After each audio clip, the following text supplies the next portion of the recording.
Hi, I'm Sarah, and thank you for watching my channel, The Spoony Life and Beyond. I'm just responding to a video that I was tagged in by Charlie, and it's in regards to the Australian government, aka Centrelink, and also working whilst you have a disability. And I've been giving it some thought, and it's brought up a few things for me because I was fortunate enough to eventually get put on a disability support pension, which unfortunately here in Australia, it is very hard to do. It is quite the process, and it's also very difficult when you get into the workplace as well, because here in Australia you are allowed to request a work adjustment for your disability. And I've done this as well, because even whilst being on a disability support pension, I still wanted to contribute to society as much as I could. I wanted purpose. I wanted something to do with my time, to be able to socialise with other people, even if it was working from home. So I wanted to do that, and I have been hired on a permanent basis with them knowing about my disability. And then as time went by and my disability had gotten worse, and my eyesight had gotten worse, as previously said in my videos, I have Behçet's disease, and unfortunately it has taken a significant amount of my sight now, and I can no longer read computer screens enough to be able to work. And so essentially along that way, asking for adjustments, work made it much harder and harder, to the point where they asked for me to go from permanent to casual. And I knew, as well as most people do, that when you get put on casual, they tend to then fire you not long after. So I knew what was coming anyway, so I took matters into my own hands and I resigned, because I would rather that on my record than being fired. Going back to Centrelink, for those who aren't in Australia, Centrelink is basically what the equivalent in America, I believe they call welfare, the welfare system. So basically, to get onto disability here, it has definitely become quite hard, especially if you are quite young. So I was fortunate that I was put onto disability all the way back in 2010. But that was in a time where my disease had really started to flare, because we didn't really know what was going on. So it wasn't just an invisible illness. At that point, it had become quite visible. And so when I went into the Centrelink offices, they couldn't really deny that, what I was claiming was going on, because they could physically see it.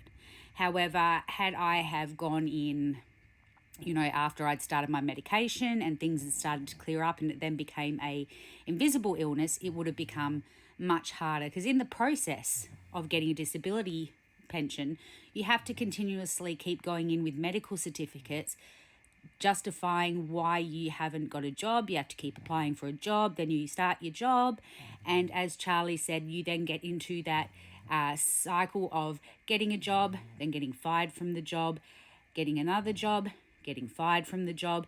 And it also is really difficult for your self-esteem as well, because it's a constant knockdown cycle.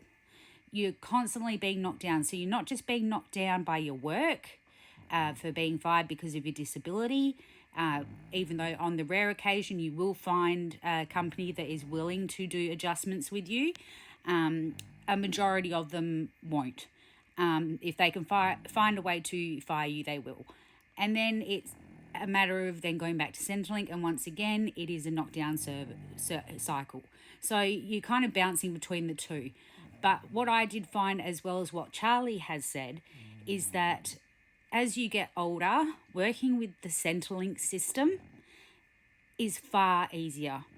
So I'm 39 now. I'm coming up to 40 in March, and I have found now dealing with Centrelink far easier than what I did, even once I'd been approved for disability back in 2010. Talking to them on the phone, they'd be quite judgmental. You could hear it, they were quite judgmental, that I was a lot younger.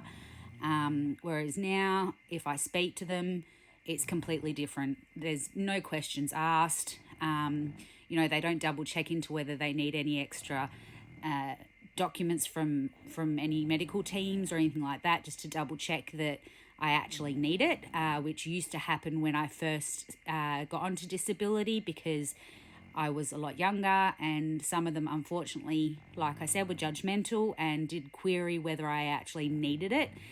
And so it was just a constant runaround. So for those who are younger and are going through this knockdown cycle, I'm so sorry you're going through this. Unfortunately, there isn't much I can do to make it easier for you, except for be here for you. I'm only ever a message away, and I'm always happy anytime to have a chat with you, be a listening ear, be a shoulder. As Charlie said, you're not alone. And it is hard. It is really hard. And so, if anyone is out there and they're going through this, like I said, I'm always here. Shoot me a message. I'm happy to have a chat. I've been through this cycle. Like Charlie said, she's been through this cycle. I know it seems hard now, and it really does knock you down and wear you down. But with time, it does get easier.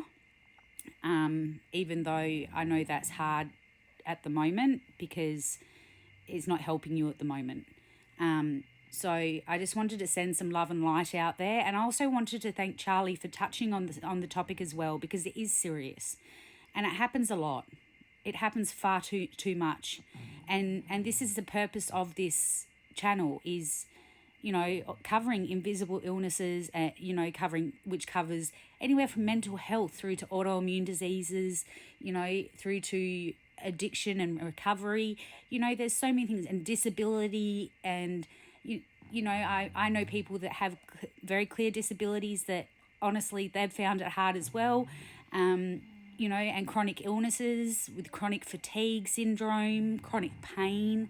It's such a broad spectrum of things that even now, with the medical system that we have now, these things shouldn't be so hard to receive help for, and we shouldn't have to fight so hard and find all these advocates to try to fight with us and for us.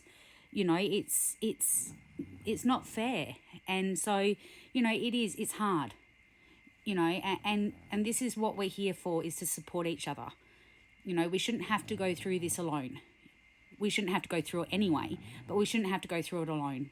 And that's what we're here for. So please reach out. You don't have to go through this alone. Thank you, Charlie, so much for tagging me.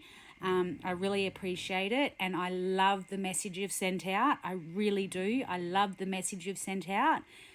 And love and light to everyone. And, we're always here. Just a message away. Okay? Love to all.